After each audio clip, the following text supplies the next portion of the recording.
જેટલો ભગવાનનો મહિમા સમજાય, ભગવાનની સ્તુતિ પ્રાર્થના આર્દ ભાવે કરાય ને, એટલી જીવાત્મા તાકાત ખીલતી જાય. ધીરે ધીરે સત્સંગ કરીને, આ જાણપણું રાખીને, ભગવાનનો મહિમા સમજીને, ભગવાનની પ્રાર્થના સ્તુતિ વિનય કરીને, ભગવાનનું બળ લઈને ધીરે ધીરે જગતમાંથી આપણા દેહ ઇન્દ્રિયો અંતઃકરણને પાછા વાળતા જાય. માટે મહારાજ કે દરેક મુમુક્ષુ એવા આપણે આ જાણપણું રાખીને વિષયમાં જેટલી તૃષ્ણા છે, આસક્તિ છે, એને ધીરે ધીરે હટાવવાની.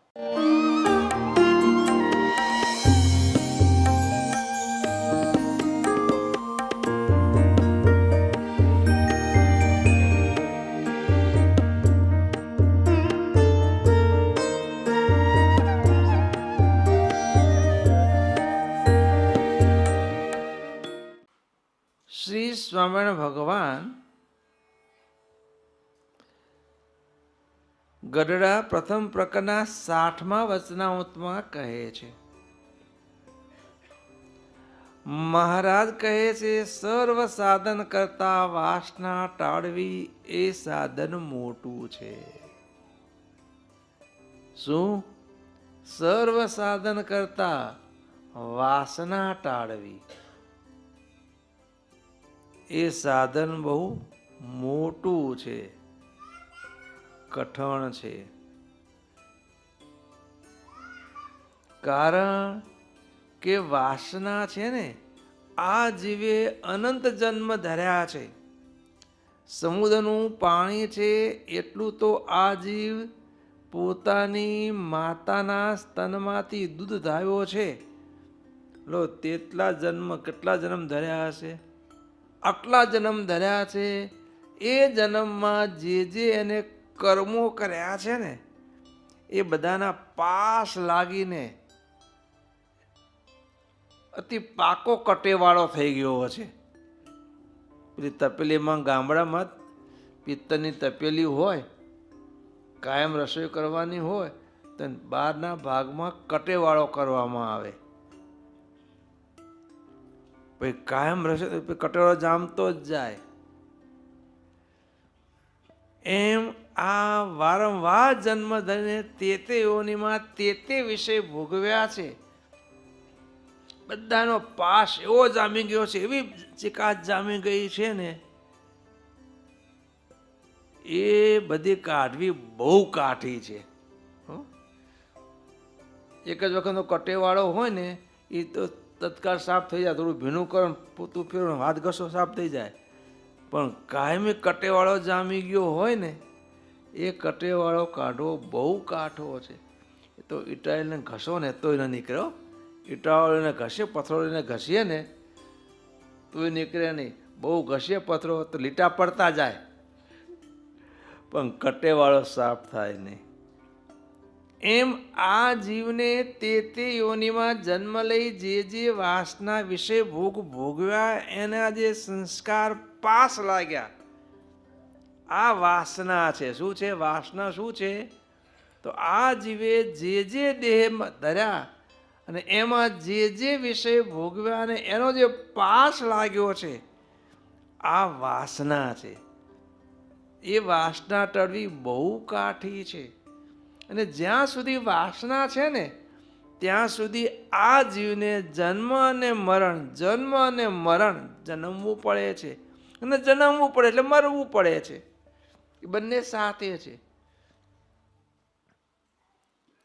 મહારાજ કાળીના વચનામૃતમાં કહે છે, પેલી ખાટી આંબલીનો કાતરો આવે, ખાટી આંબલી આવે ને, દાળ શાકમાં નાખીએ આપણે, એ ખાટી આંબલીનો કાતરો હોય ને, આખો ને આખો કાતરો દાટીને ભૂમિમાં, જમીનમાં, અને પાણી આપીએ ને તો આંબલી ઉગે. પછી કાતરા પરથી છાલ કાઢી નાખીએ. શું કાઢી નાખીએ? અને ખટાશનો ગર્ભ હોય એ સહિત નાખીએ અને પાણી આપીએ તો એમાંથી પણ ઝાડ ઉગે આંબલીનું. પછી ધારો કે ઉપરની ચામડી કાઢી નાખી, છાલ કાઢી નાખી, પછી એ ઉપરનો ગર્ભ ખટાશ પણ કાઢી નાખે. કાળો આંબલિયો બિયાનું રહે. એ કાળો આંબલિયો વાવીએ ને તો પણ ઉગે. અને કાળા આંબલિયા ઉપર એ છાલ એવી કાળી છાલ હોય હો આંબલિયા ઉપર, ગમે તેમ કોઈ જુદી ન પડે. પથ્થર લઈને ટીચો ને તો આંબલિયો આખો ભાગી જાય, પણ કાળી છાલ જુદી પડે નહીં. એમ બંધુઓ વાસનાનું આ જીવ ઉપર આવું પડળ જામી ગયું છે. જીવ ચોખ્ખો છે, ચૈતન્ય છે, સત્ય છે, પોતે સુખરૂપ છે, પણ આ વાસનાનું પડળ એવું જામી ગયું છે ને, જેના કારણે પોતાનું જે સુખ છે એને ભોગવી શકતો નથી. ને એ જે વાસનાનું પડળ ટાળવું બહુ કાઠું છે. સ્થૂળ દેહ છૂટી જાય, શું થાય? આ સ્થૂળ દેહ ધામમાં ગયા એટલે સ્થૂળ દેહ પડ્યો રહ્યો, પણ સૂક્ષ્મ દેહ વીંટાયેલો જીવ રહે છે. જ્યાં સુધી સૂક્ષ્મ દેહ હોય તો પણ એક દિવસ બીજા દેહમાં ગતિ કરવી પડે. અરે સૂક્ષ્મ પછી કારણ, જ્યાં સુધી કારણ લિંગ દેહ હોય, કારણ દેહ લિંગ દેહ હોય, ત્યાં સુધી એને જન્મવું પડે. એ લિંગ દેહ ટળે, એ આંબલીનો જે આંબલીઓ એના બધી કાળી છાલ જુદી પડી જાય, પછી એને ઉગવું ન પડે. એ ભગવાનનું ધ્યાન ને ભગવાનની આજ્ઞા વચનના પાલન કરવે કહીને એ આંબલિયાઓ જે અગ્નિથી શેકાય, તાવડીમાં નાખી શેકો અગ્નિ નીચે પ્રગટાવીને, અને પછી આંબલી આમ કરો ને તો છાલ જુદી પડી જાય. એમ ટ્રીકથી પડે. શું પડે? એમ ભગવાનનું ધ્યાન અને ભગવાનનું આજ્ઞાનું પાલન, આને કહીને કારણ દેહ શેકાય છે. અને પછી જન્મ મરણને આપનારો એ કારણ દેહ ટળી જાય. શું થાય? નહીં તો સ્થૂળ દેહ ટળે, સૂક્ષ્મ હોય તો જન્મવું પડે. સૂક્ષ્મને આગુ પાછું કરો તો કારણ હોય તો જન્મવું પડે. અને એ કારણ દેહ છે વાસના લિંગ દેહ. શું છે? એ વાસના કેમ ટાળવી? બહુ કાઠું કામ છે. તો કે શબ્દ, સ્પર્શ, રૂપ, રસ ને ગંધ, જે પંચ વિષય, એની જે તૃષ્ણા આપણને જેટલી વર્તે છે હો, સારા સારા શબ્દ સાંભળવા ગમે, સારો સ્પર્શ મુલાયમ, એ ઠંડો શીતળ વાયુ આવતો મજા આવે. મુલાયમ સ્પર્શ ગમે, રૂપ આકર્ષક રૂપ ગમે, વૃત્તિ ખેંચાય એમાં, સારું સૌંદર્ય જોવું ગમે, વિવિધ પ્રકારના રસ ચાખવા ગમે. હા, આજે આ જમવું છે, આ જમવું છે. ગંધ સારા ગમે. શું ગમે? જ્યાં સુધી આપણી વૃત્તિ આજે સારા સારા પંચ વિષયમાં ખેંચાય છે, એટલી એ વિષયની તૃષ્ણા છે, એ વિષયની વાસના છે. શું છે? પછી વિચાર કરવો પડે કે ભગવાનનો જેવો શબ્દ છે ને એવો આ જગતમાં કોઈ શબ્દ નથી. ભગવાનનો જે સ્પર્શ છે એવો આ જગતમાં કોઈ સ્પર્શ નથી. ભગવાનનું જે રૂપ, એનું દર્શન છે એવું આ જગતમાં કોઈનું રૂપ નથી. ભગવાનના મહાપ્રસાદને વિશે જે સ્વાદ છે એવો આ કોઈ પંચ વિષયમાં સ્વાદ નથી. ભગવાનનો જેવો ગંધ છે, ભગવાનને ચડે જે તુલસી પત્ર પુષ્પ, એની જે સુવાસ ને એમાં જે આનંદ છે એવો વિષયજને છાંટેલા અત્તર ચંદનમાં આનંદ નથી. આમ સમજાય ત્યારે ભગવાનમાં વૃત્તિ લાગે. શું લાગે? અને વિષયમાંથી વૃત્તિ પાછી વળે. અને પ્રથમ તો આવું સમજાય, ન સમજાય તો પણ બળાત્કારે શ્રીજી મહારાજે જેને જે આજ્ઞાઓ કરી છે ને એમાં દેહ, ઇન્દ્રિયો, અંતઃકરણને વર્તાવવા પડે. એક બળાત્કારે આજ્ઞામાં વર્તવું પડે, દેહ કરીને આજ્ઞાનું પાલન કરવું પડે. દેહ કરીને એથી આગળ પાલન કરવાની કઠણ આજ્ઞા છે ઇન્દ્રિયોને કબજામાં રાખવી. દેહને કબજામાં રાખવું એથી કઠણ ઇન્દ્રિયોને કબજામાં રાખવી કઠણ છે. અને એથી ને કઠણ અંતઃકરણ મનને કબજામાં રાખવું કઠણ છે. કદાચ દેહને કબજામાં રાખીએ આ નથી બેસી જવાનું નથી, આગળ થવાનું છે જ નહીં, બહિરો આસન લગાવીને કલાક સુધી ઉઠવાનું છે જ નહીં આસને, એટલે દેહને એટલો કલાક ના થયો આપણે. પણ બેઠા બેઠા દાંત ચારે બાજુ નજર ફરવતા રહીએ. ઇન્દ્રિયો આડી અવડી દોડ્યા કરે, એને વશ રાખવી, દેહને વશ રાખતા ઇન્દ્રિયો વશ રાખવી કાઢી છે. એના બળાત્કારે પછી ભગવાન સામું જ જોયું રહ્યા, આંખમાં પાણી નીકળે તોય. ભગવાન લોહિયાના 8મા વચનામાં સમજાવે છે દરેક ઇન્દ્રિયોને કેમ જીતવી, 10 ઇન્દ્રિયોને કેમ કબજામાં લેવી શીખવાડે છે. એમ એ ઉપાય કહીને ઇન્દ્રિયને બળાત્કારે રાખવા પ્રયત્ન કરીએ. દેહ કરતા ઇન્દ્રિયોને વશમાં રાખવી કાઠી છે, પણ ધીરે ધીરે એ પણ વશમાં કરીએ. અને એથી ને દેહને વશમાં કરીએ, આંખ ઇન્દ્રિયોને વશમાં કરીએ તો મન ચાલ્યું જાય. મન વિષયમાં ચાલ્યું જાય ને. એટલે મનને કાબુ કરવો એને કાઢવું છે. એટલે આ સ્ટેપ બાય સ્ટેપ દરેકને પેલા આમાં કેટલી તાકાત છે પછી એને વશ કરવા આટલી તાકાત ઉમેરવી પડે. આમે ને આમાં કેટલું છે તો એને કબજામાં રાખવા એટલી તાકાત જોડવી પડે. આ કેટલું બળવાન છે એટલી તાકાત એમાં જોડવી પડે. આ કેટલું બળવાન છે એને પાછો ખેંચવા એટલી તાકાત એમાં જોડવી પડે. અને એ બધી તાકાત ભગવાનના મહિમાનો વિચાર કરવાથી મળે. શું છે એ તાકાત?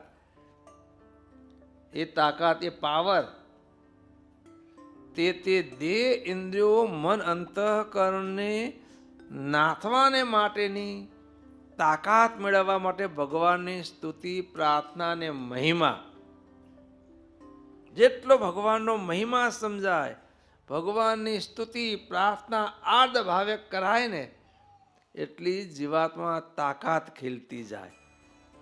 અને એ તાકાત જેટલી ખીલતી જાય એટલા આપણા દેહ, ઇન્દ્રિયો, મન આપણા કબજામાં આવતા જાય. ભગવાનનું ધ્યાન થાય, ભગવાનની આજ્ઞા વચનનું પાલન થાય, ભગવાનના મહિમાપૂર્વક ધ્યાન થાય. અને એને કહીને ધીરે ધીરે કારણ દેહ, વાસનાલિંગ દેહ શેકાય. શું થાય? જેમ આંબલીઓ અગ્નિથી શેકાય એમ આ કારણ દેહ પછી શેકાય. ભગવાનની આજ્ઞાનું પાલન અને ભગવાનની મૂર્તિનું મહિમાપૂર્વક ધ્યાન, એને કહીને કારણ દેહ શેકાય. ધ્યાન બિન ટળત નહીં રીપવું. ધ્યાન વગર કારણ દેહ ટળે નહીં. રીપુ શત્રુ, કામ ક્રોધાદિક શત્રુઓ ધ્યાન વગર ન ટળે. એટલે આ પ્રકારે ભગવાનની પ્રાર્થના, મહિમાપૂર્વકની પ્રાર્થનાને આજ્ઞામાં વર્તવું, એ કારણ દેહ શેકાય ને પછી એ વાસનાલિંગ દેહ, કારણ દેહ જન્મ આપનાર બને નહીં. એટલે મહારાજ કે આપણી ઇન્દ્રિયો વિષયમાં કેટલી ખેંચાય છે અને ભગવાનમાં કેટલી ખેંચાય છે, એ મુમુક્ષુ એવા આપણે હંમેશા જાણપણું કેળવવાનું કે હું ભગવાનનું ધ્યાન કરવા બેસું, પૂજા કરવા બેસું, માળા કરવા બેસું, ભગવાનના દર્શને આવ્યો હોઉં તો ભલે હું દેહ કે ના બધી પ્રક્રિયા કરું છું, પણ મારું મન ને ઇન્દ્રિયો ક્યાં દોડે છે? જોવું કે ભગવાનની ક્રિયામાં ભગવાનમાં તન્મય થવાય છે કે હજુ વિષયમાં કેટલા ખેંચાઈ જવાય છે. જેટલા વિષયમાં ખેંચાય છે એટલી હજુ વાસના પ્રબળ છે. એ આ સત્સંગે કરીને, ભગવાનનો મહિમા સમજીને, ભગવાનની આજ્ઞામાં વર્તવે કરીને ધીરે ધીરે વાસનાને ક્ષીણ કરતું જવાનું છે, શેકતા જવાનું છે. એટલે જોવાનું કે આપણા દેહ, ઇન્દ્રિયો, અંતઃકરણ જગતમાં પંચ વિષયમાં કેટલા ખેંચાય છે અને ભગવાનમાં કેટલા લાગે છે. ધીરે ધીરે સત્સંગ કરીને, આ જાણપણું રાખીને, ભગવાનનો મહિમા સમજીને, ભગવાનની પ્રાર્થના, સ્તુતિ, વિનય કરીને, ભગવાનનું બળ લઈને ધીરે ધીરે જગતમાંથી આપણા દેહ, ઇન્દ્રિયો, અંતઃકરણને પાછા વાળતા જવા. જેટલા એમાંથી પાછા વળે છે ને એટલી વાસના આપણી કમજોર થતી જાય છે અને ભગવાનમાં પ્રીતિ વધતી જાય છે. આ જોવાનું છે બંધુ. એટલે આ ભગવાન કે આ સાધન બહુ કાઠું છે. વાતો કરીએ, હું વાતો કરું, તમે સાંભળો, સારું લાગે, પણ આ જીવનમાં ચરિતાર્થ કરવું કાઠું છે અને કર્યા વગર સુખ પણ નથી. જેટલી આપણી ઇન્દ્રિયો, અંતઃકરણ વિષયમાંથી પાછા વળશે અને જેટલા આપણા ઇન્દ્રિયો, અંતઃકરણ ને દેહ ભગવાનમાં જોતરાશે એટલું આપણું સુખ આ લોકમાં રહ્યા તકાય વૃદ્ધિને પામતું જશે. નહીં તો દરરોજ સત્સંગ કરીએ છીએ પણ ગોળ ને ખોળ ભેગો કરીએ છીએ, બધું શેરડીએ ચૂસતા જઈએ છીએ અને રોટલો ખાવતા જઈએ છીએ, એટલે કે એમાં સુખ આવતું નથી.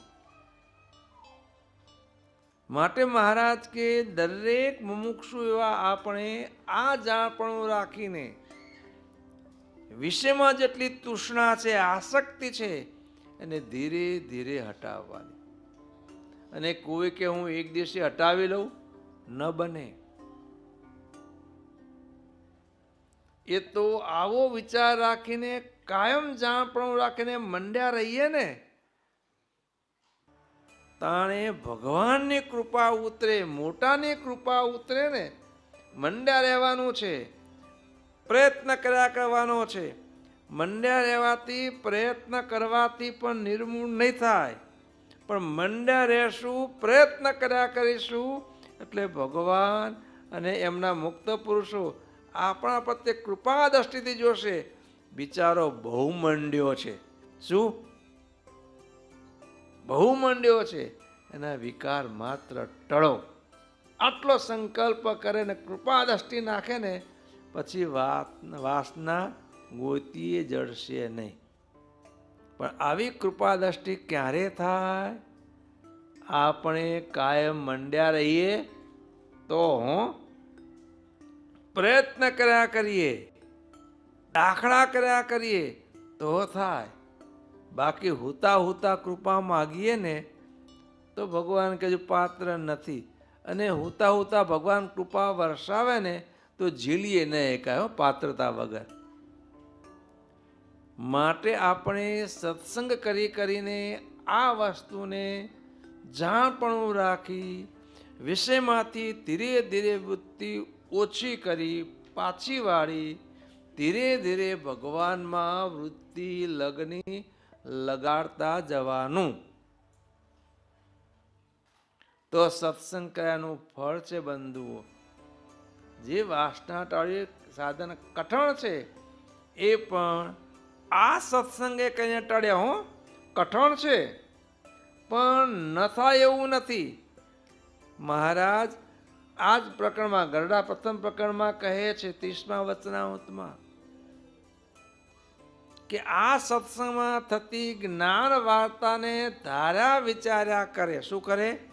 અહીં થતી સત્સંગની જ્ઞાન વાર્તાઓ, સત્સંગમાં આવતી કથાઓ, લીલા ચરિત્રો, મુક્તના ચરિત્રો, ભગવાનના ચરિત્રો, તે સમયમાં થઈ ગયેલા ભગવાનના મોટા સંત હરિભક્ત બાઈ ભાઈ એમના ચરિત્રો વાંચીએ, સાંભળીએ, સજીવન સંગાતે સરખાવતા જઈએ તો કે આ સત્સંગનો પ્રતાપ મહારાજ કે એવો છે, કોઈ હિસાબે જે ઘાટ સંકલ્પ ટળતા ન હોય ને એવા બહુ બળવાન ઘાટ સંકલ્પ હોય, એવા ઘાટ સંકલ્પ પણ મહારાજ કે આ અમારો કારણ સત્સંગ એનો એવો પ્રતાપ છે કે આ સત્સંગમાં થતી જ્ઞાન વાર્તાને ધાર્યા વિચાર્યા કરે તો એવા સંકલ્પ પણ ટળી જાય.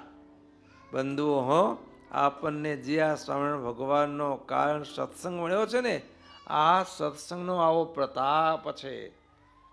માટે આ બળ વિચારી આપણા સત્સંગમાં થતી જ્ઞાન વાર્તા, લીલા ચરિત્ર, કથામાં આવતી વાતોને યાદ કરી બે ભેગા થઈએ ને તો આજે કથામાં આ આવ્યું હતું એ બધી વાતો કરવાની. ફલાણો ઢોકણાઓ એની ખોદણીની નહીં, ખોદણીની વાતો કરવાની જ નહીં.